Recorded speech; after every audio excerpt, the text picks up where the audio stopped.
have all this problem. I'm making $1 billion a year. I started real estate for the sake of serving my acting career.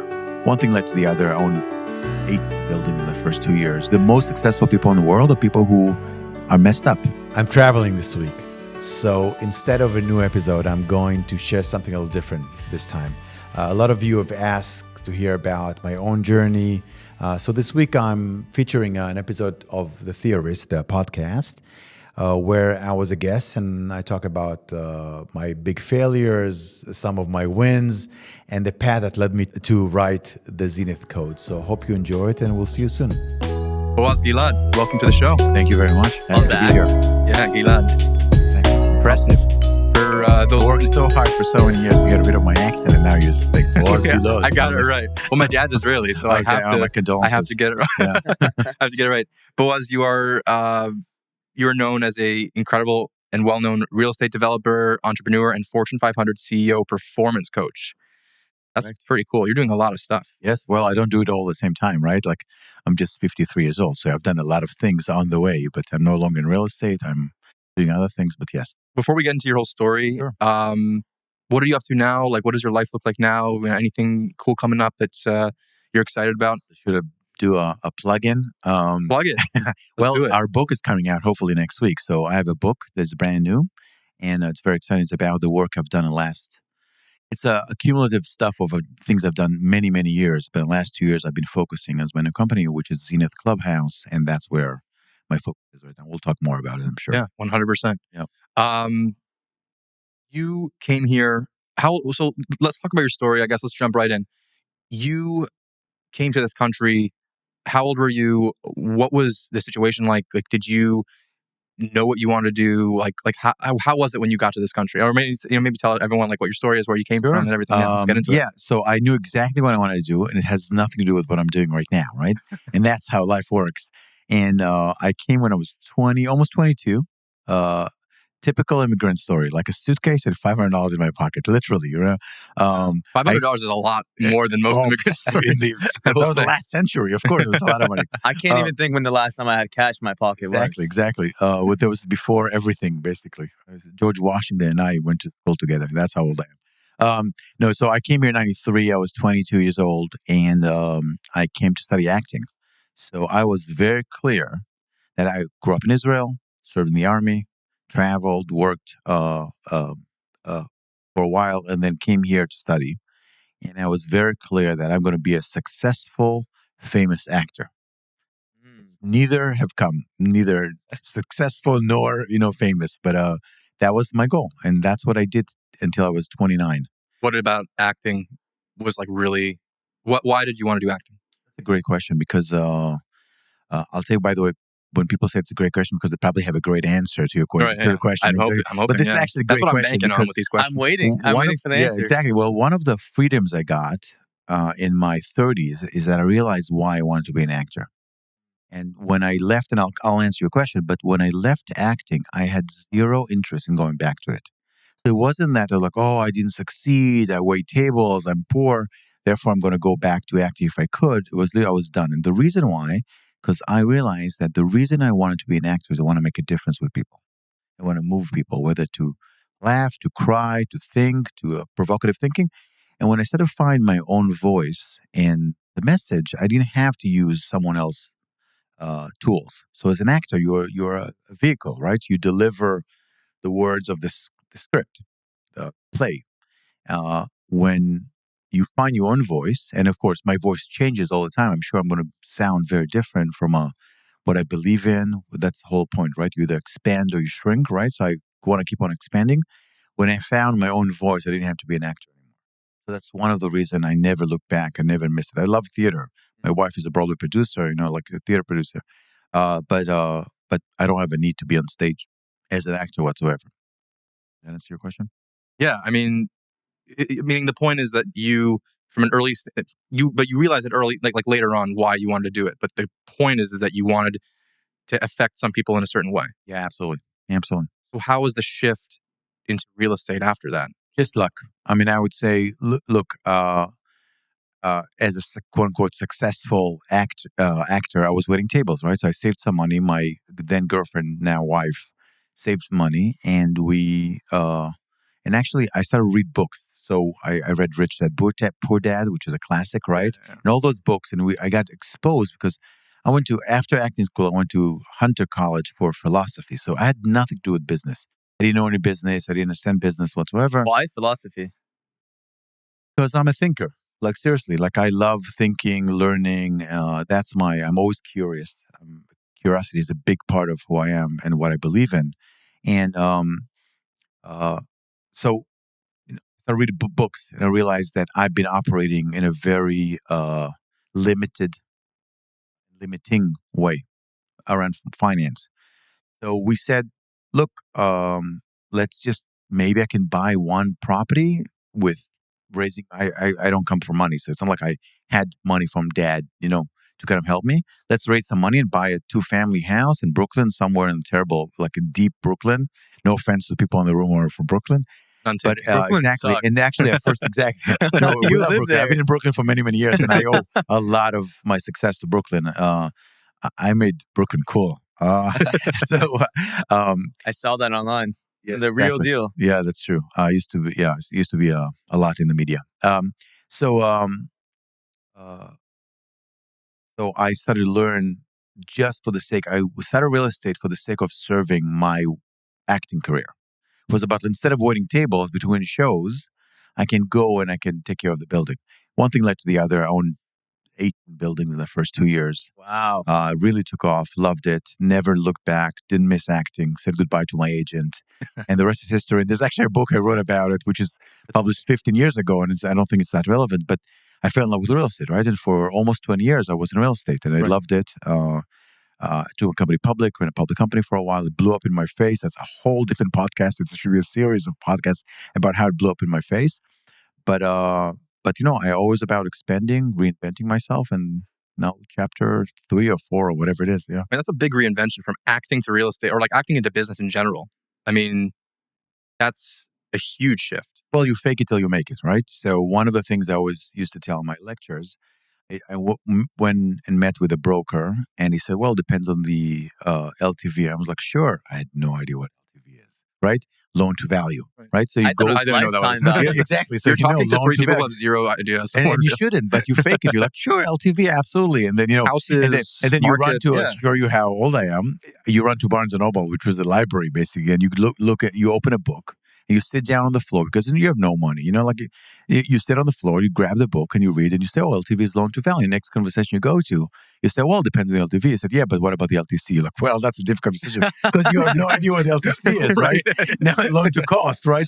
So that's how, and slowly you learn a vocabulary. It's a language like anything else you do, whether you're an actor, when you're a tech guy, when you're financial. And look, I love finance. I love business. I taught at grad school NYU as a guest professor for a while. So it's not, and I used to walk into the room and all those kids who their parents paid $80,000 a year or whatever it is to go. And I was like, I went to Hunter, for philosophy. Like I'm running a public company. That's what you did. You just learned how to speak like a real estate broker. Or like well, a in the real estate- beginning, yes, but it's not just about speaking. It's about understanding the tools, right? So at the beginning, you just kind of like, you just throw in a word, but then you have to go and you don't want to look like an idiot. Right, Also, you want to use those tools, right? So after you say it once or twice, you run and you do the homework. Next time, you develop a mastery, right? So like the more you do it, the better you get at it. And then and when I took a company public, it was a whole new level of knowledge that to acquire. And then I was fascinated. I read every book I could. And when podcasts showed up, I listened to every podcast. I had any conversation I could have with people who are smarter than me, wiser than me, older than me, more successful than me. I was a sponge for that information. What's one thing you learned from your days in acting that you applied to business? So a big part of business is raising money.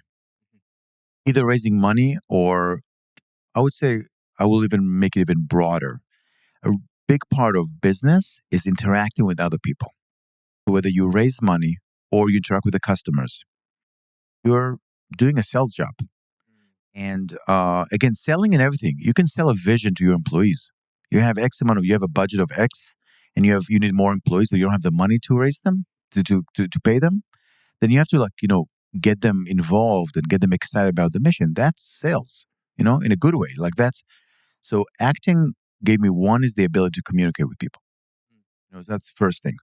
To be sensitive to what people need and what they're thinking. Because if I meet you versus I meet someone else, you have different interests and concerns. So I can't be robotic about it. I can be like, that's always how I talk about the risk management, because I have to read you and say, is this person more of a risk management issue or is opportunity management issue? It's different things, right? Opportunity versus risk.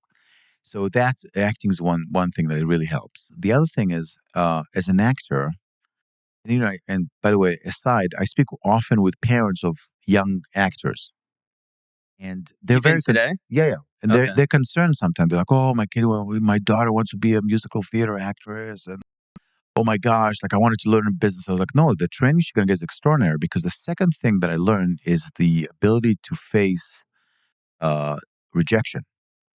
As an actor, 99% of the time you get rejected. You go into an audition and you do something, you're either not good enough, you have an accent, you're too tall, you're too short, you're too fat, you're too thin. They look for someone blonde, you're dark, you're blonde, look for some dark. But so rejection is part of your day-to-day operation. And then in business, it's no different.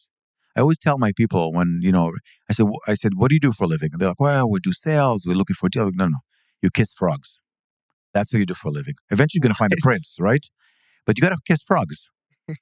So if you wake up every morning and go like, how many frogs I'm going to kiss today? You understand that's the name of the game. And most people that kiss two frogs are like, oh, it tastes disgusting. And it's not a prince or princess, Right. Therefore I'm walking away. And I think acting gives you the ability, or the world of being an actor. It's not the acting itself. It's the world of coming to New York with no comfort under you, right? That gives you the ability to keep on kissing frogs without being attached to the result. What's the best frog that you've kissed? Like, what's the peak of your acting career? Or the My peak acting of career? Yeah. I don't know. I mean, I did off-Broadway plays. I did two of them. I did commercial. I did I have a funny story for you. Again, it's so funny how this podcast goes a completely different direction. Okay, so It's really the Tzvi and then me, and then when DJ kicks in, you'll be like, okay. no, problem. It's great. So I'll tell you a story. Like, for years I was thinking, if I ever if I'll be on like a talk show, I'll use this story. So as an actor, you have what's called headshots, right? You have pictures, and then you have the background, you have the resume, right? And then the bottom it says special skills. Special skills, everything you can do special. Like I was a mime. I was like, I was in Juggler. juggling. I Mime? was. You could juggle? Yeah, I used to. And also, but I was in the army, right? Israeli army and a paratrooper. So, I know how to use guns. So for like action films, everything is really good. All that stuff. Super realistic. So, yeah, well, you know how to You use have this. to. Exactly. So, Looking for the mind that also knows how to shoot. exactly. So, Boaz, you did it all. I did it all. So here's the story. So one of my special skills was language. So I spoke Hebrew because I grew up in Israel, but I lived in Russia and actually Latvia for a year after. So I spoke Russian very well, because not very well. I spoke enough to chat because I spent a year there. No one spoke English. Took a private teacher and I learned Russian for it. So I wrote Russian. Now it's been 3 years since I moved to New York. I don't practice Russian. It came and went, right? I learned it and then I forgot it. But it's still my resume because you want to impress people. Right. So I go into this audition, and the sides, it's called sides on the side, where you just grab it and you read a scene with someone. So you're the director, you read the scene with me. So I'm doing this like terrorist Russian character, and I can do a good accent, right? So I'm doing it, and the director goes like, "Oh, that was great, really cool, thank you." And by the way, can you curse on this podcast? I don't know, but I was like, so I said, he said, great. Now let's Only do in something. Russian. Exactly. No, now don't forget, I don't know Russian anymore, right? Because it's been 3 years. I'm all about like studying Shakespeare, and I'm in New York. I'm trying to eliminate my accent, all those things, right? You basically did Duolingo for a year, and then Exactly. you forgot it all. Exactly. So here I am, and the guy says, that's great. Let's do improvisation. Let's just do a scene in Russian because I see you speak Russian.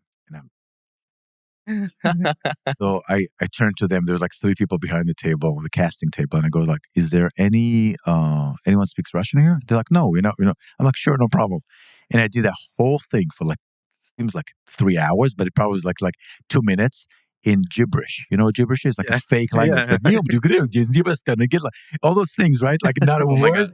Just throwing once in a while a real word in Russian, right? and I got the job. No, that's crazy. And I got the job. So like I forgot the story, but that's like you just go for it. What's the worst thing gonna happen? They're gonna say, "Oh, you're such a fake. I speak Russian," but I was like, and I got the role, and when I got the script to actually shoot it was a pilot. There was a few lines in Russian, so I went to my dry cleaning lady who used to dry clean my clothes for waiting tables, right? Wow. And I was like, please read it to the recorder, like, before iPhones, and that's how I learned those lines, But Wow. You just fake it. The worst thing, you get kicked out. It's the same thing that you were saying about like the terminology in business. Like you didn't know it, and then you learned it, and then you went back, and you're like saying the terms back. And it's not about faking it. It's about How did the door close? I closed it before. Oh, the okay, ghost fine. of the door. The new podcast. Yes, it's faking it, but it's important for me to actually, on a serious note, it's not sufficient just to fake it, right? You have to be confident enough and willing to take risks. But if you're faking it, then you're just a faker, right? And people are going to smell it after a while. So it's about do what it takes, right, inside your moral codes, right?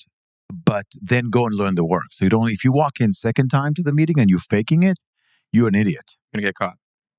Get caught. People call you smell out. it. People smell it, even if they don't say it out loud. They're like, I don't know. There's something about this guy. I don't really, There's something about him. Right. And we have You can tell. numerous examples of people who faked it for a long time. Eventually, it blows up in their face.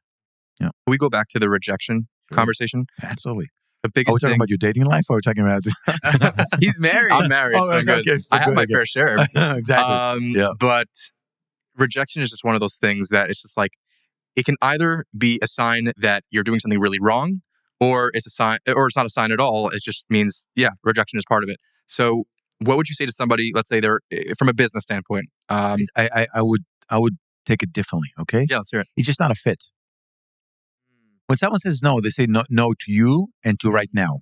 Okay. You might count, like, how many of us have said no to something and then 3 months later we're like, actually, I want to do it. In your life, forget about business for a second, right? But I was like, but you said no 3 months ago. Right. I mean, you're like, oh, I don't like this food. And then like years later, oh, I fell in love with it. I love this food. Could be like a simple example, right? So first of all, it's timing. So if someone says no to you now, it doesn't mean that they say no to you forever, right? And also, if someone says no to you, just move on to the next person. This 5.8 billion. I mean, you'll find someone to say yes. Right. And the last thing on your side, so that's on the other side, right? Like on the other side, they just say no to you now. Doesn't mean it's no forever. And they say to you no. So I'm thrilled to share with you that our book is now available in 3 different versions. You can get it on your Kindle on Amazon. You can get it as a soft cover, the one I'm holding right now in my hand. And actually, our audiobook is available. And it's not even my voice. It's a professional actor, and he's incredible. So I highly recommend for you, and I request you go to Amazon, you get one of those versions, and it's a workbook. It's something you can work on, erase, do it again. You can take on different areas of your life every 3 months and work on something that's really important to you and get extraordinary results. It's simple, it's clean, and it's highly, highly effective, as we hear from many, many people. Get it. But there's other people who can ask. But the biggest thing is you can work on yourself. It's a practice. Like anything else. If you do it more often, you're going to get better at it. Your job is to if people hear yes too fast, that's a curse. Because they think they have something special. How many companies raised money really fast in the beginning, and then they failed on the second venture, third venture, fourth venture because they had one lucky, strike in the beginning. So I think hearing the word no is like a workout. Like you rip the muscle a little bit, so you can build the muscle again, right? And if you from the beginning raise the weight like with no problem, then you're not going to practice more. So I think that's good news. It's either that your idea is not good enough, go back to the drawing table and come back with better. Your pitch is not good enough, or that's the wrong person. Fine. We just had this. We just got rejected by Zelle. They told us we were not a good brand fit. So then That's good news. Now we're because going. now you have to know what your brand is better. And also you understand those are the cases where I'm not going to go and pursue, I'm just saying, shoes company because that's not a fit for me right now. It's not, instead of like most people bang their head against the wall again and again instead of just going around it. So if someone says no to you 3-4 times, it's time to revisit your business plan, revisit your thinking, your strategic direction, and keep on. It just doesn't make any sense to keep on hearing no. And you got to fall in love with the no's because look such at a hard mindset to. but that's a realistic. But it's first of all, I disagree with you. I think it's not a hard. It's only a hard mindset if you think that no is a bad thing. Fair.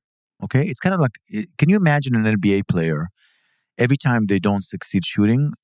Getting the They missed the shot. the point. Yeah, not even like they're like, oh no, I don't think I don't have what it takes. I'm going to sit on the bench. No, like they gotta keep on shooting all the time. I mean, if you look at Curry, right? He tells you as a kid, all he did was shooting.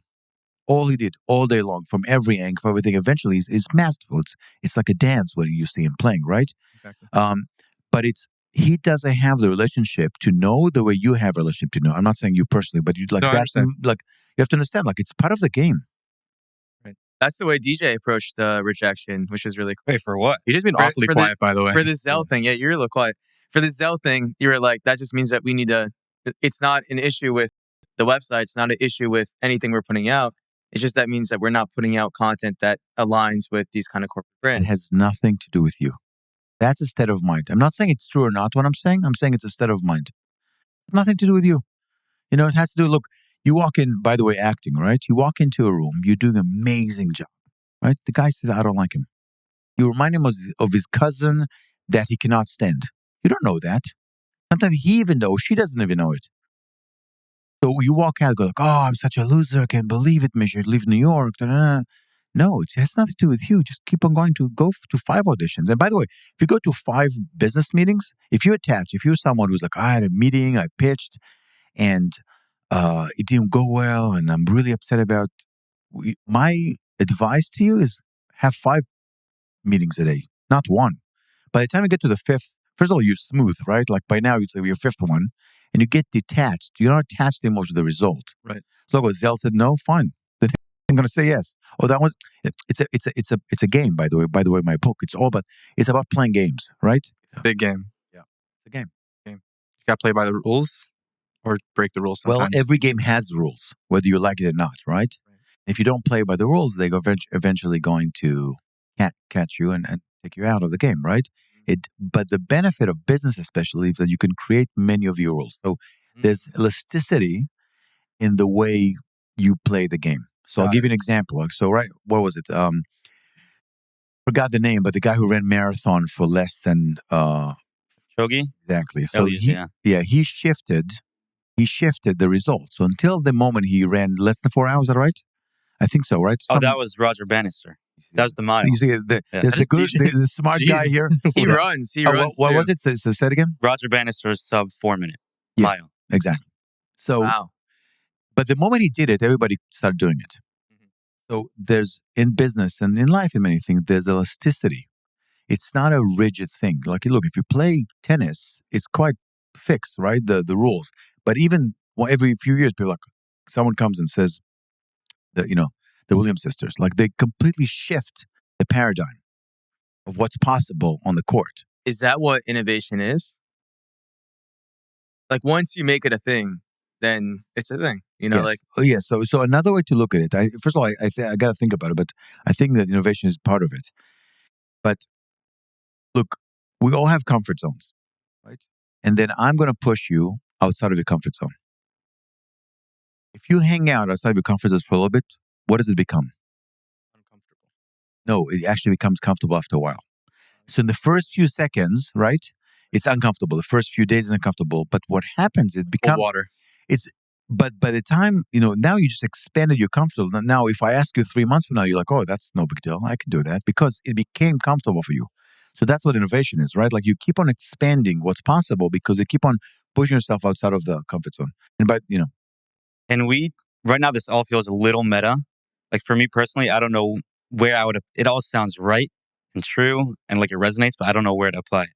Can we take it back to when you first moved here from Israel? You think I remember? It's been 32 years, dude. But yeah, go ahead. And just like a very specific moment where you had a choice to make and maybe something we'd relate to more, some sort of choice we have now where you were like, this is one moment where it really set me on the right path and other people were maybe going the wrong way? I don't have those moments because I don't agree with that way of looking at things. Okay. And sorry for giving you a hard time, right? But What about a no, bigger but I movement? just want to challenge the way you think, right? Yeah. I think that you make decisions every moment of your life, whether what to drink, what to wear, where to walk, right? And when I hear stories like, "Oh, I turned that right, and if I only took a left," I was like, "Okay, fine, but you took right. Like, who cares about that, you know?" Um, so I've made a million decisions, and some of them were the right decision, and many of them were the wrong decisions. It has nothing to do with right or wrong. It has to do with how do you respond and how fast you respond when you make the wrong decision. So I have failed so many times. I can write encyclopedia on it, right? So, but it's about how fast you can get out of a sticky situation and get back on the horse, right? So, so the key to success is not about falling off the horse; is how fast you can jump back on the horse. So that's why I'm giving you a hard time because I don't think there's a right. Really, there's no moments. Look, there's milestones in my life, right? Coming to New York, choosing to come to New York. I remember I came on vacation first time in the U.S. ever in my life. I was right after the army, and I said Union Square. I looked around. I was like, I gotta live here. It was like a moment, right? Now, but maybe I would, maybe I wouldn't, but I did, right? So the life is full of like those turns, and I have no idea if they were right or wrong. Because in retrospective, you can say, "Oh, I'm so brilliant. I made that decision. I turned to that person and said, 'Hey, we should do business together,'" right? Or if it turns out like a terrible venture, you're like, "Oh, I turned to that person and I said, 'Let's do business together,' and then he stole from me." And then you're like, "I'm such a loser. I made the wrong." No, look, I have a different way of thinking. Sorry. Question was any big moments that happened, any big Million. decisions? I have a million. Look, but it's not a decision. Those big moments you remember because the things I remember. If I ask you what you had for last Wednesday for breakfast, you won't remember because it wasn't a big moment, right? Yeah. If you ate something that kind of like gave you a stomach ache, you'll remember it. I had moldy bread this morning, and Was this morning? What about last Wednesday? You have no idea because it was not important, right? So I can say, look, here's the milestones in my life. When I took a company public, it was very moving and very exciting. Very, when I bought my first property, it was. But by the time I bought my 60th property, I was like, oh, I don't remember. I barely showed up to the closing. My attorney did all the paperwork. What's one wrong move you made when buying your first property that you had resolved by the time you got your 60th property? I don't know. What was your first L? Your first loss? what's your first big no. dub? No. Look again. Like I'm going to keep on. I don't want. You have to understand. I failed so many times. My first property, I probably spent way too much money on renovating it. Right? It was too slow. I didn't have a system. I used my, friend slash trainer slash plumber to do the work with me. Seriously, the guy was like he used to work out with me. Like he became like my plumber and then like maintenance guy, a great guy, right? So, but I don't spend my time looking at. Look, at the moment I made a decision, it was the right decision for that moment. Mhm. So what's the point of looking back and say, if I only, because I didn't know the things I know now. I mean, I can literally spend hours looking back, saying, here's the mistakes I've made. And I've made so many mistakes. But at the moment I made that decision, it was the right decision. It was the right thing to do. So it's not about looking back. It's about looking forward. It's about Right. how can I, and what did you learn from it? Like, look, again, like it's kind of like earlier, like faking it, right? Like if you didn't learn from it, you're just a scammer, right?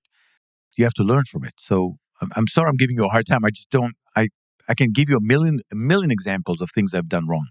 Too much money spent, too much time spent, wrong partners, wrong investors, wrong decisions, wrong employees. I mean, but again, sport, when you're on the court, you just look for the opportunity and you go for it. And that's the biggest difference between being sitting on the bleachers and being on the court. When you're watching, football on Sunday from your couch, like, oh, I should have thrown the ball this direction, like, fine, right? But you're not playing a game. You're watching a game.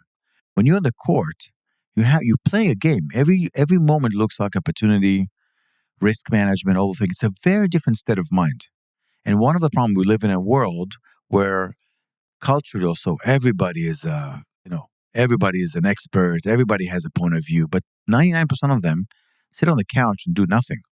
They just criticize, like, go play, go get on the court, and then we can talk. So how do you make those decisions? How do you know when you have enough information? How do you know when you've reached that point where like it's time to act? You have a framework for that? By the Or way, is that's it a kinda- Nomad Works mug. Exactly. This By the way. podcast is sponsored by Nomad There you Works. go. Should I hold it to the camera like that? It's amazing co-working space. Exactly. Exactly. The planned ad placement right here. I don't win. Because to me, all of this is, and I think to all of us at this point, you have all that information and that whole decision process in your head. But for us, all we're hearing is like, don't think about it. You're good. When that's obviously not a great approach. You have Who to know. tells you You have to know what to think about. This episode is sponsored by 19 Cleveland. As I shared on the podcast, I grew up in Israel. And when I'm craving a fun night out with friends, my go-to spot in Manhattan is 19 Cleveland in Soho. The hummus is perfect, the Soho vibe, the music is always on point, and it just feels like home with a sexy twist. It's casual, lively, and always delicious. So if you're in the neighborhood, swing by 19 Cleveland and tell them Boaz sent you. Who knows, you might score a free drink. Who tells you don't think about your good? Well, even this approach in general that you were just talking about is very, this moment is not the only moment. You can always recover after. So sort of the extension of that is don't weigh it too heavily. You can always recover. Correct. Which is getting you to want to act, no? But where's the positive side of, obviously you can take that to an extreme and not do your research and Yeah, I'm not saying being an idiot. So right? how do you find the information? Okay, so there's a clear difference between just being impulsive, right? And be like, oh, I'm just gonna like a positive thinking. I love people. I'm just gonna think it's gonna show up. No, you got to do the work, right? So whatever you think is the work. So if I have a meeting and I say I'm gonna prepare 20 minutes before, that's my preparation. You might need 3 hours. Who am I to tell you how much to prepare? That's so arrogant. I want you to walk into the meeting being ready. And one of you, even in partnership, some of you will need 5 minutes. Some of you will need 50 minutes or 5 hours. It's about your own mark. Am I ready? That's a question you got to ask yourself. And by the way, you will mess up. That's the nature of an entrepreneur. Do you remember we kiss frogs, right? So you will mess up. You'll walk into a room and be like, I thought I'm going to be prepared. And then the person's going to ask you a question. You sit like an idiot. Go like, let me get back to you about it. Right? Fine. But the key is, what did you learn from it? If you're going to prepare again for 20 minutes for the next meeting, you're an idiot because you did not understand that you need more preparation. It's always better to be more prepared than less prepared, right? So it's about developing the flexibility and the understanding that you need to be prepared and you never know. You will mess up. So I don't know. I have no idea how much you need to prepare because I'm not you. But I'm expecting you, like my employees, right? I'm expecting you to be ready. If you're not ready, okay, I'll point to it. If you're not ready again, I'll point to it again. Third time, you'll be fired. Because you have not done the sufficient work to be ready. That's it. So without so much experience, it's hard to know this is what ready feels like because there aren't enough decisions I've made, times to prepare, where I can say, in these moments, I felt I was ready and it worked out. These moments I felt I was ready, didn't work out. So I'll ask, like a good Jew, I'm going to answer with a question. So what do you need to do to feel prepared when you walk into a meeting? That's a question I cannot answer for you. You need to answer it. And then you might say, look, I spent 20 hours preparing it. It was overkill. I walked in, the person said to me, oh, well, what are you doing? Okay, that sounds really cool. Let's try. And you're like, oh, I prepared for 20 hours. Fine, you learn. I'm sorry, like there's no formula to it. There really isn't. It's about you. Look, I always tell people, when you put your head on the pillow, are you peace with what you've done? That's the only thing you can control. You can't control people's reactions. You can't control businesses. How many of us know successful businesses? How many of us know failing businesses? And the difference between them were very, very thin. A lot of people, successful people, I know a lot of very, very successful people, when they ask them what's the key to their success, they'll say luck. True. A million examples. Things that came to market way too early. Too early. The market wasn't ready for it. People made the right person, maybe the wrong person. They made it. So I'm saying you have to ask yourself, am I ready? And then when you go to sleep, when you put your head on the pillow, you say, did I do everything I can to be successful? And then get more curious and fascinated and in love with the process of failing versus the process of succeeding. Keep on failing, you'll be successful. On that idea of control, something that I personally struggle with, and I think a lot of people struggle with, is the constant struggle in your internal mental struggle of, am I doing enough? Am I not doing enough? Am I doing enough to invest in my own business? Am I making the wrong moves? And then there's the other side of that, which is not everything is in your control. And sometimes you have to let things play out the way they naturally will play out. So when do you need to have the mindset of, I need to have more control over my life and start fixing problems? And if I see something that's not working, I need to work on it, whatever it is. And when do you tell yourself, I need to step back and this is just going to have to play out the way it plays out, and I have to throw my hands in the air and just hope for the best? Never. The last part. Really? Yeah. Look, if you're really tortured by, have I done enough? Am I doing the right thing? You're busy torturing yourself versus doing stuff. Interesting. Okay. Get off your ass and go do something. Instead of being it's like trulant. It's like you keep on cooking in your own juice. Go do something. Stop wasting. People are fascinated by beating themselves down or saying, "Oh, I'm so great." Just go and do something. And look, if you have 10 meetings and 2 of them are successful, it's a number game, right? Then you know that 20%, and then you got to be curious about how we don't make it to 30% successful. Okay. But if you have 2 meetings and your average success is 20%, you're in trouble. But do you not think that there's a point where you can hyper focus and hyper contemplate on this, on controlling more and more and more? Is there a place? Explain what is there a place that a person can get to where they're constantly oh, I need to control this. Oh, this is not working. That's not working. Is there a time where that's too much? Yeah, of course. But I get there first. Got it. Most people they're so worried about that moment. It's kind of oh, I have all this problem. I'm making $1 billion a year. I don't know what to do with taxes. Why don't you make $1 billion and then we'll talk about it? Okay. So I'm just saying, most people, most young entrepreneurs are so busy. What do you? And by the way, if you have 10 meetings and you're going to be so busy, first of all, your mind is going to be about how do I develop, right? And the second thing is, the person who's going to say yes to you, they're going to see how busy you are. So they're going to align themselves oh, I want a piece of that person because they're so busy. Now, yes, in my book, I talk about 2 fundamental things in the middle, in the chapters. One is halftime. Halftime is critical, right? So halftime, if we watch movies, Hollywood movies, the sport movies, you to see the coach going to the locker room, go come on, guys, we can do it. Rudy, and they run out. And right. And that's not what you do halftime. Halftime is you stop and you reassess what you've done so far. If I'm winning, maybe I can take my top player off to the bench because I don't want them to get injured, right? If I'm losing, what do I have to modify in the way I've been operating, right? So you need to do half times. You need to pause and say, because look, again, to the conversation we had earlier, when you started the path, the journey, think about going up a hill, okay? You start from a particular place. And from that moment, when you're looking up at the top of the mountains, that's the point of view you had from the bottom of the mountain. So you're oh, it looks not too far. I have sneakers on. I have 1 bottle of water. I'm fine, right? I'm going to start walking up the mountain, right? Now you're half up there. You have a different view. You can look back at what you've done so far. You look further and you say, oh my God, I should have had 2 bottles of water. Should have had proper shoes. Maybe I should turn around because it's become dangerous, right? Now you cannot go back and judge yourself from the decision of the beginning because you were in a different view, right?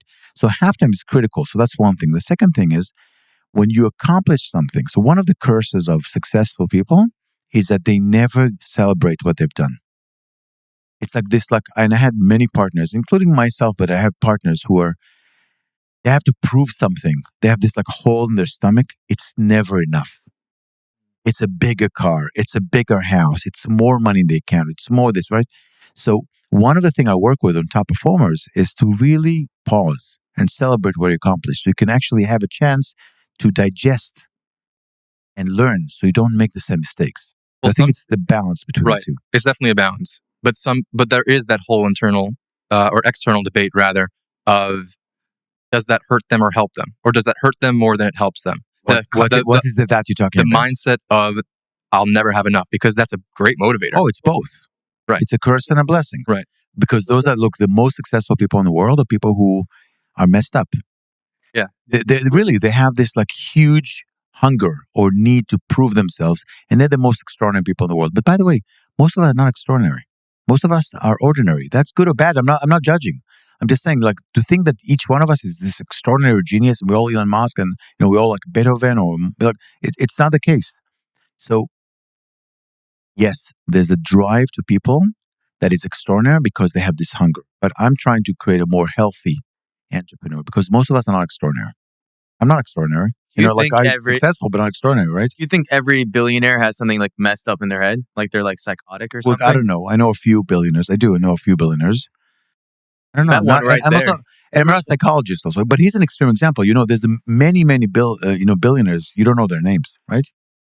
I didn't know he existed before I met him. Really? Yeah, I didn't. I think we're talking about Richard Branson. I think because you're young, not in a bad way. I just think he's. I mean, you got to read. Any entrepreneur should read his book. It's about risk. It's all about risk. What is the book?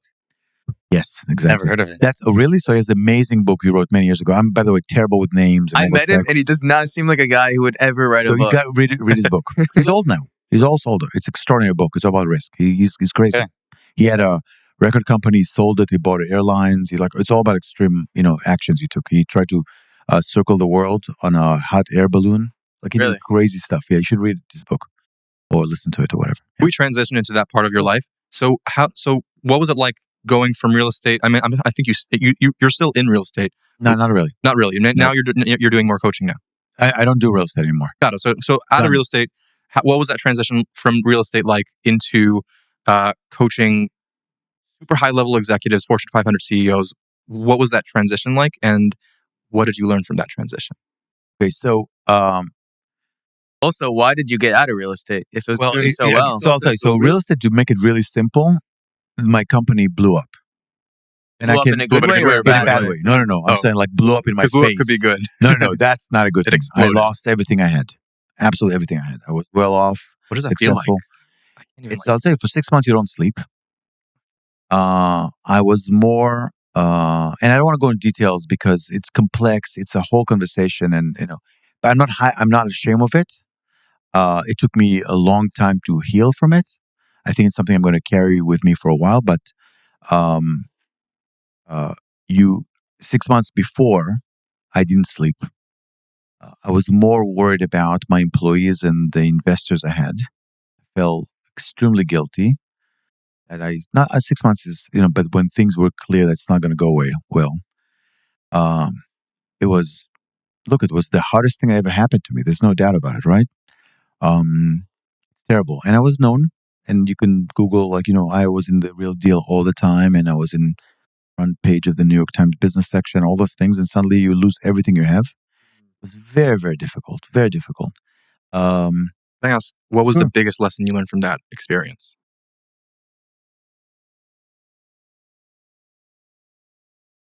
A really good question, and I don't know the answer.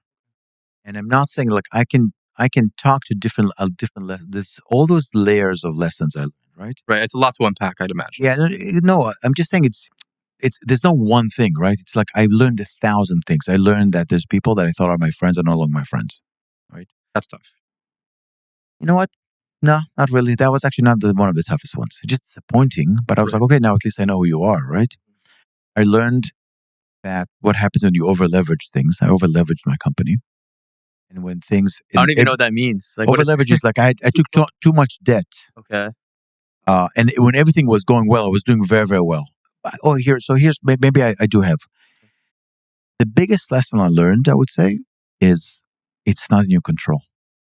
I promise you, I worked my ass off until the last second. You can be the best surfer in the world. If a tsunami comes, you can't survive. It doesn't matter. You're like, but I'm the best surfer in the world. No, I dealt with a perfect storm. I dealt with, again, this is not a real estate podcast, so we can go and analyze it. But the reality is, and that's also the key to my healing, because I developed compassion. Because I had a lot of compassion to my employees, to my investors. I didn't have any compassion towards myself, right? And I realized that sometimes life is stronger than you, and you're just a human being. I want to get to the transition but I have one quick follow up. So how does that fit with what you mentioned earlier about suck it up if you're not in control? Like when I asked if like sometimes things are just out of your control, and you said, sometimes you have to do. So how do those two things not contradict one another? It's the same thing. It depends how deep is the hole you're in, right? Got it. So I was in the deepest hole, so it took me a while. You have to get out. Yeah. Yes, and it took me a while. And so it took me a few months. I'll just give you one example, right? So I didn't sleep. I was very stressed, and I had to do something to disconnect myself. So with the support of my wife, I took my bicycle, and I cycled from New York City to the Florida Keys Wow. by myself. How many hours is that? It's a midlife crisis if I've ever heard one. Exactly. But it wasn't it was, so I was, midlife. I was about 40, what it was, 48, something, 40, 49. It took me 3 weeks. That's wild. And all I did all day long was listen to music and podcasts, and you cycle. You get up in the morning and you cycle for 8 hours, and then you sleep in some cheap place because you don't have any money anymore. That must have been like a surreal experience. It was amazing, but I'll tell you what the biggest thing about it is. The biggest, you realize no one gives a shit. Like when you stop in a town in South Carolina, and you sleep there, or you eat at the diner, like you realize, you think that you're the center of the world. Like, oh, I lost all this money, and I deal with legal issues, and I deal with the collapse of a company, and like people, they realize the world moves on. They don't care. So again, it's that kind of, so it's what work one needs to do to get back on the horse. Right? So the deeper the hole, the more work it's going to take. But it took me a while to get back on. Why didn't you go back into real estate? I think the main reason is because I did not enjoy real estate for the last few years. I did very well financially, but I didn't enjoy it. And one of the biggest complaint I have about real estate, it has very little integrity. You live in a culture that your word means nothing. If I'm building a building for you and I say it's going to take 18 months, it's going to cost $2 million. It's not going to take 18 months. It's not going to cost $2 million. It's always going to cost more. It's going to take longer. And you surround yourself with people who are really like, their word means nothing. They don't care. They're like, yeah, it's going to like, and I got so tired of it. And I was like, what a great opportunity for me. And I had opportunities to go back.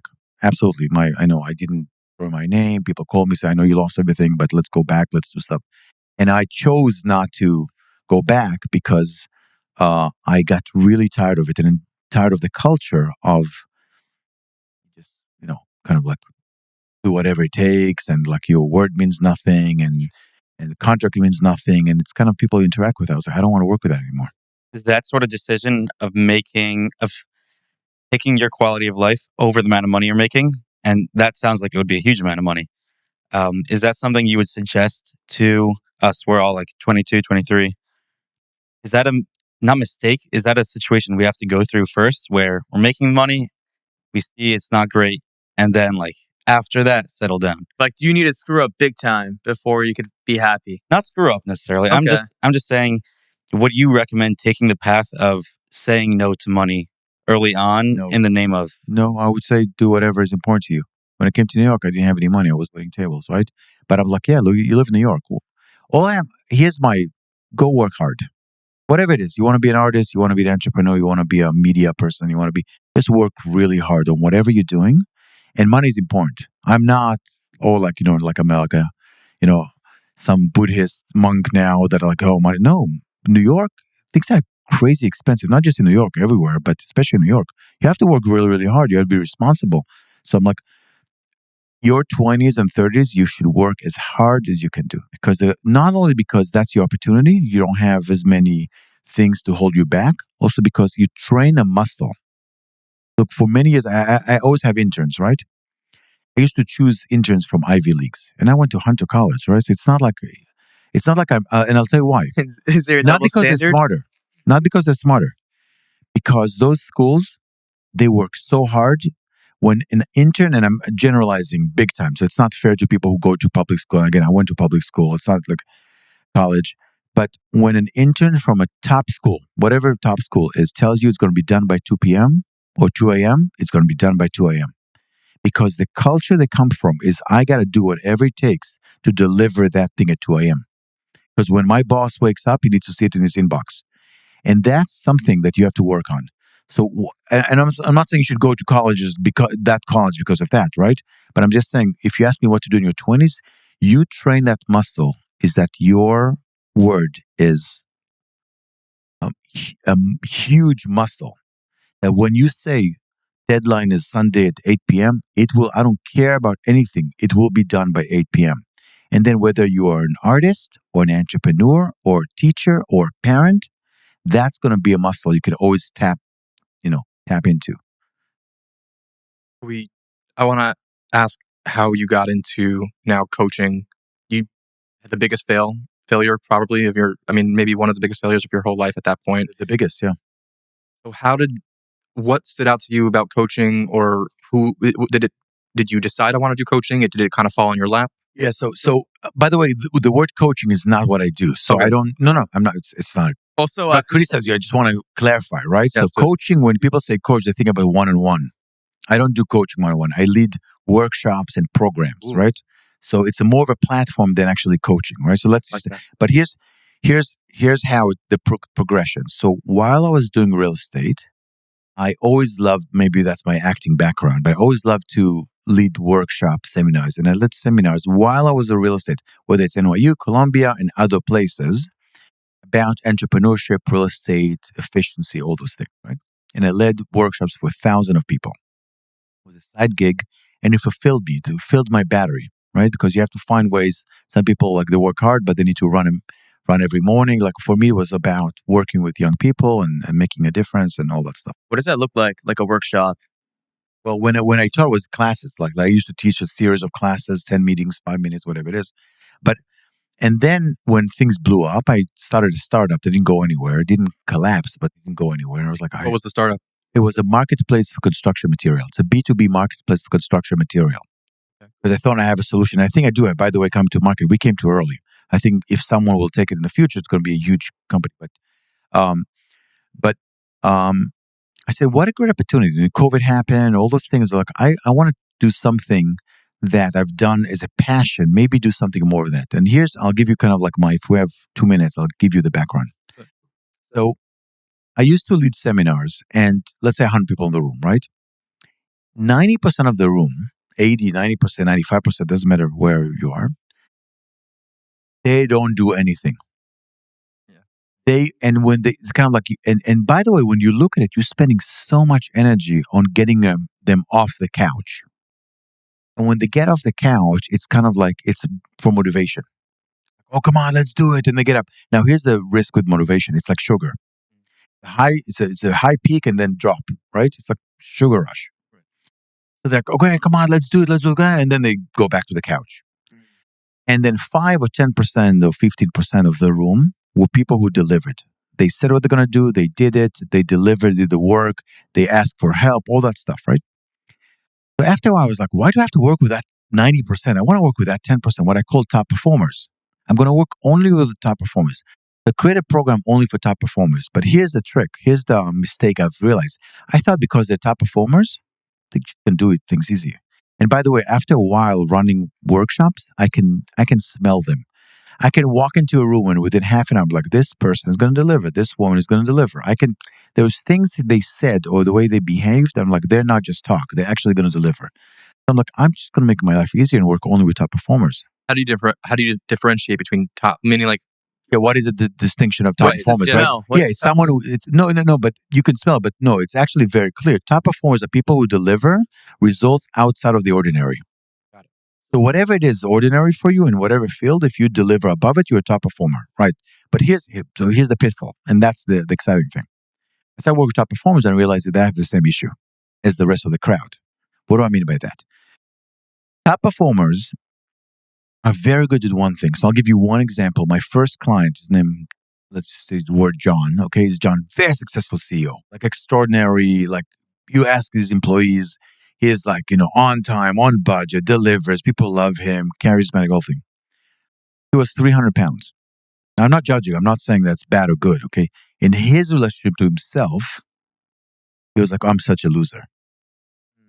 So I was fascinated. I'm not judging them. I'm just like, how is it when it comes to business, you're on time, you're on budget, you like say, when it comes to eating properly and working out, you have no powers.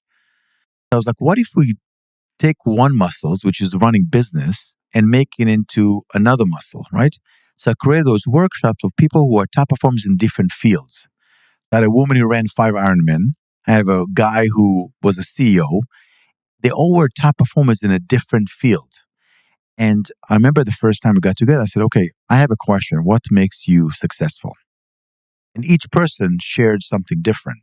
And slowly and surely, by the way, our podcast, I eliminated the myth.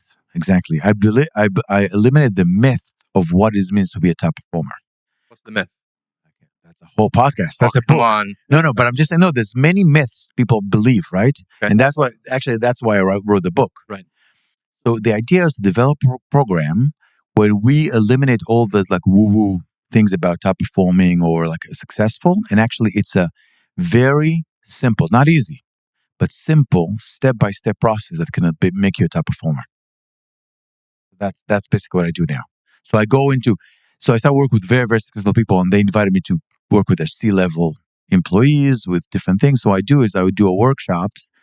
I do a few, but I do a workshop with their C-level or the group, and we elevate the performance because there's steps to it. Again, not easy, but very simple. So you're working with the top performers and making them even higher performers? And that's how I started, and that's most of the work. But yes, I work with people who are successful. Like I don't work with. Would you say a C-level executive is by default a top performer? Or no? Generally, yes. Okay. Generally, yes. Well, again, when I say top performer, they have a ability to tap into a muscle of delivering. Okay, so that's what I'm like. I can. I feel it's such a buzzword, it's like it can become like a throwaway. But if you're 20% of people do not finish my program. I'm not talking about the corporate program. Drop out type of thing. The Zenith Clubhouse, the intense one. 3 months, I lose about 20% because it's like CrossFit. Some people love it. It become like a cult. Some people it's too hard for me. I'm not going to do CrossFit, right? So my program, again, I have numerous programs, but the top one is a really intense 3 months. What's the commitment that someone needs to make? You literally alter your life for 3 months. Again, it's not too many hours, but we develop a muscle, but you have to work on it. And here's the concept behind it. Let's just go back to the example. If I work with you and you go to the gym every day in the end of the 3 months, okay? When we're done with the program, you already fall in love now with results. Right. So there's momentum. That's critical, right? So momentum is when things take over. That is more than just your force, right? So at the beginning, quote unquote, it's not true, but let's just say I forced you to go to the gym, okay? But after you've gone to the gym so many times, you're like, oh, I love how I feel. I love how I look. I can eat things I want to eat. Whatever. I sleep better. Now, if I let you go, you keep on going by yourself because you're a top performer. Because now we tapped this muscle. Go like, I love it.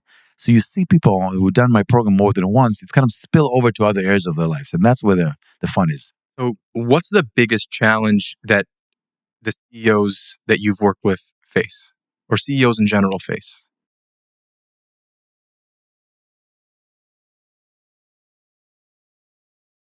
So, I would say that the biggest challenge CEO I work with face is that they have a theory about how things work. And the more successful you are, the stronger the theory is. Look, you're in your 20s. So your mind and your experience are very elastic. Like, oh, that doesn't work. Okay, let's try this, right? The more successful you are, the more rigid you become. Because you've seen what works and what doesn't work. Yes. But that's the key also to failure. Because you look at companies, now let's not CEO, that were not flexible, they failed. Look at companies that the market changed, whether it's GE, right? Where companies that, look at the top companies. Go from now 10 years back. Just look at the top biggest companies in America, in the S&P 500, top 10. Look 5 years back, then 10 years back, 15 back, 20 minutes. It's not the same Right. names. Look at Amazon. Amazon completely changed, a million times over since it started. Exactly. And that's shows you elasticity. Interesting. And when you're rigid, then you're gonna break faster. When the wind comes from a different angle, right? And people think rigidity is a good thing. Yes, but you it's have not. you have to be strong but flexible. Got it. So CEOs, the more successful they are, and look, one of the biggest curse we have is that when you're very successful, you have less and less tolerance to people saying things you don't like. So Elon Musk is a good example, right? You surround yourself with yes men, and you only have people around you, and you can see it on boards. And I sit on a few boards, and I used to sit on more boards, where you're like, I'm rich and successful. Don't tell me what to do. So you start to look for people who are going to be like, let me tell, oh, you're great. What you do is wonderful. But you disconnect yourself from what you started. And then you lose that elasticity, that flexibility that is so critical to be successful because you only listen to your own music. Do you have anything that we could apply today? Small things? Maybe 2 or 3 that are just, here's what I would tell you day one, do this. Yes. Have a plan. Short-term plan. Not a long-term plan because life is going to go the way life's going to go. You have a vision, you have a commitment for long-term, but you can... So what's that time span? 3 months. 3 months. Yes. Okay. Have a very clear plan. And when I say the first thing we do is I want you to visualize, not have a feeling of how life is going to look in 3 months from now. If you actually got everything you want in place. But not just like, oh, I'm going to feel really good. And I'm like, that's feelings. I can measure feelings. And I always I use that very often in my workshop. I said, if I had a reality show about your life and I watched you, like I had this like crew following you, like you guys do that for a living, right? 3 months from now, and everything went the way you want, how would your life look? And then you actually start to design the map, which is a whole thing we're going to do a whole podcast about, right? You design the map of how to get to that result. But that's your measure of success? No, that's the path that you got to put yourself on. So I would say take a short-term goal because you can win it. If you say 3 years, look, I don't know what's going to happen in 3 years. Take a 3 months from now goal and then now get to work on it. And then 3 months, pause, adjust, modify, and then do another 3 months goal. Would you say overshoot for how much you want to accomplish or just keep it smaller maybe or neutral? I think it depends on your personality. Some of my clients overshoot. That's why, by the way, halftime is so critical because you cannot say, oh, I chose, I'm going to go to the moon and the realistic can get to the moon in 3 months. Some people are playing safe. So they're, let me just choose a goal that I can deliver. It's about your personality. So, but that's the adjustment. I don't care about what you do. I care about the adjustment. That's like failure. Like I don't care about failure or successes. I care about the adjustment constantly. So if you chose a too short of or too safe of a goal, you don't know that for now. Maybe you do inside of you, but just don't worry about it. Just go out there and play. In a month and a half, pause and say, did I create a goal that is too low? And now you can increase the goal. No big deal. What's something that any level entrepreneur can learn from the way CEOs or billionaires operate? Or like a mindset that they have that anyone can learn from? I think we touched on it a little bit earlier. One is the substantial amount of hunger, right? And the other one is the ability to learn, to be elastic. I think to be a sponge to knowledge and opportunities around you. What have you learned since starting this new endeavor? I don't know how else to say it. I mean, I guess this new endeavor is great. Like, venture. What I learned many, many things. I first of all learned that people need structure. There's a reason why all the successful people in any field have coaches. I think it's very arrogant or young to think that you can do it without a coach. And coach doesn't mean like a business coach or work one-on-one, because then one of my criticism of coaches is there's two criticisms. One is that they become psychologists, basically. Without any credentials. Exactly. I love the LinkedIn exactly. Business coaches. Like, exactly. just slide into your DMs. That was the second thing. I was like, every person with a midlife crisis or done some becomes course, a business they're coach. like, a life coach. A life coach. A life coach. Okay, like you're going to tell me what to do. What makes you different than a life coach? I don't give advice. I have a program. How does that help people if you don't give any advice? I give you a structure. So everything is the person.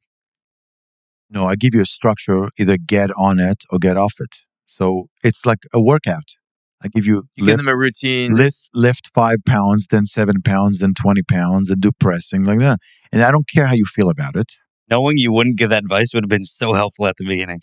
DJ's sitting here frustrated, like, give me advice. Tell me what to do. No, there's a difference between learning from someone versus someone giving you direct advice. It reminds me of this. I just saw this last week. There's a guy who went on the streets of New York City, and he does like random street interviews, and totally random, he bumps into Willem Dafoe. You know Willem Dafoe? Of course. Full of Hard Knocks.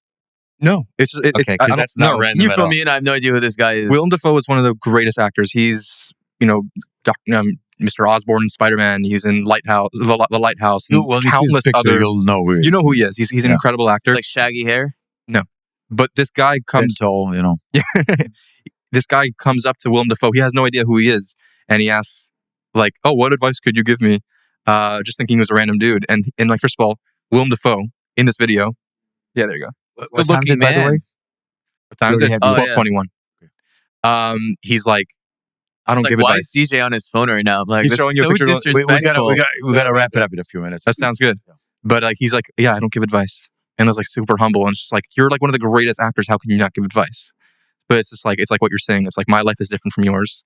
But there is at the same time, obviously, a value that you have to offer someone, and there is something that makes no difference. Right. Well, what makes no difference? What do you mean? Giving advice.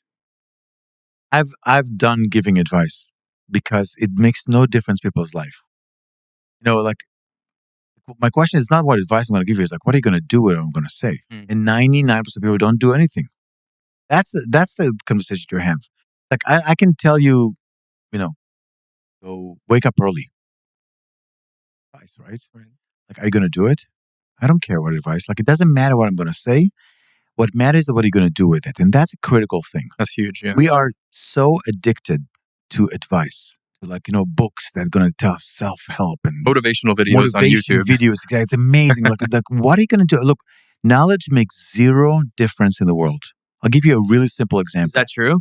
I'll give you an example. Okay, let me prove my point. You don't have, by the way, nothing I say is the truth. Okay? This is coming from a philosopher, too. Exactly. You know that smoking is bad for you? Yeah. Is there anyone in the world that doesn't know that smoking is bad for them? Yeah, I'm assuming everyone who you smokes can't argue. knows. Like, you can say in the 50s, 1950s, when the doctors used to smoke, like, people like, oh, like, your doctor smokes Marlboro. Like, look, there's not one person in the world doesn't know smoking is bad for them. People stop smoking? No, why? Because it's not about knowledge. It's about what you're going to do with this knowledge, behavior right? And discipline. It's discipline. It's what's really important to you in your life, right? It's about fighting addiction. There's all those other conversations we should have. So if I give you advice, it's like saying to you, don't smoke. Like, who cares what I say? So what are you going to do with it? And we're so fascinated and in love with advice. It's such a waste of air. So stop giving advice. Now, I like advice when I see actions being made. That's why I work with top performers. I don't work with the average Joe. And nothing against average Joe. Look, I'm not judging you. If you want to have a comfortable life, go work for the post office. I'm not, again, it's very important for me to say, I'm not judging someone who wants a comfortable life. It's just not the game I'm playing, right? So if you want to have a comfortable life, don't live in New York City. There's nothing comfortable about New York. It's fascinating. It's amazing. It's challenging. But there's nothing comfortable. about this one. If you want comfortable, don't live in New York City. If you want comfortable, get a job at the, USPS. Great. And some of them, there's moments in my life when I look at those people, I'm like, I'm an idiot. Like they have a really good life. They didn't take crazy risk. Therefore, they didn't fail miserably like me. They didn't lose everything they had. They have a pension. They have vacation. Again, I'm not saying their life is better than mine or vice versa. I'm just saying it's a choice. So I could care less about advice. On this note, I was gonna before I ask the next question. How much time do we realistically have? Realistically, I have a call I have to be on at 1:00. It's going to take me probably 15 minutes to get to the office. So I'm going to go to. So I would say 1:40 would be the latest. We could wrap it up. No, how long? I have one more question personally. sure. If you guys want to throw in something beforehand. After everything you've built, what still excites you about getting up every day, doing what you're doing what you love? What is something that excites you? Making a difference with other people. It all goes back. It all goes back. It really does. It does. First of all, everything excites me. I'm a really curious person. I love things. I love everything. His middle name is George. Curious George. Exactly. Curious. I am. Took me- I'm really took me 3 curious. I seconds. I love Ted Lasso. Being I love that show. curiosity, no judgment. That's like really like I'm curious about everything. So I'm so clear that I know so little. So I'm very excited about my next chapter. I'm excited about today, what I'm doing right now. I'm excited about learning new things. I'm fascinated by a million things. So I'm not. What would you say to someone? This is actually the last thing I want to say. What would you say to someone who doesn't have something that excites them? How does someone find what excites them? I'll quote. I heard Seinfeld saying that a writer's block is just being lazy. Which is I love that quote, right? So I think he said it because I'm stuck on just keep on writing. Eventually, you're gonna get out of that writer block. So if you're not passionate about something, keep on kissing frogs. Going back to the beginning of the conversation, right? You haven't Circle. kissed enough frogs. You're fascinated by your own internal psychology. What do I really want to do in life? No, just go do something. Right. Go meet 100 people. That guy who interviewed that person you shared earlier on the street, Yeah. their life is amazing.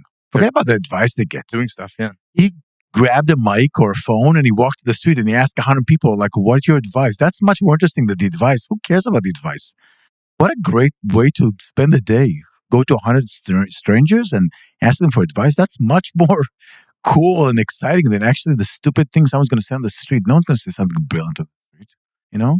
Maybe sometimes. That's the biggest, I feel like, the underlying theme for this entire conversation that I personally feel like I've gained and learned is we're constantly focused on optimization, and from a idealistic standpoint, we're constantly focused on am I doing enough? Am I doing this? And thinking we're kind of in our heads most of the day.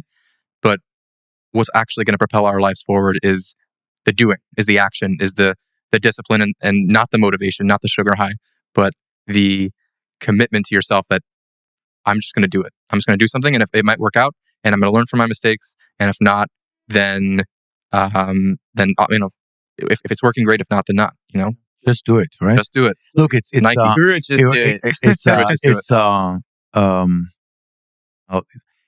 We're fascinated by intellectual masturbation. People are like, Interesting way to put it, but I hear it. But you know what I mean? I gotta do that. It makes sense. He told me that one time, and I'm like, no, but seriously, I was I know waiting I'm for saying that it thing like to it's come a out. provocative way of looking at it, but there's nothing just do it. Just go out there. Go out there every day. Do something. Just do something, guys. All right. Boaz, this was awesome. A nice long episode, jam-packed with incredible value. And we really appreciate your time coming in. So thank you so much. A pleasure. Shout out to Nomad Works, the official sponsor of this week's episode. Come here for all your co-working needs. The best place in town. Thanks again, Gilad. Boaz, Gilad, sorry. Nice to meet My you. pleasure. Likewise. And, Looking forward thanks to for more listening. stuff. Absolutely. God Thank you. willing. Make some interesting faces for the thumbnail. Make some interesting faces for the thumbnail. Exactly. Goodbye, everybody.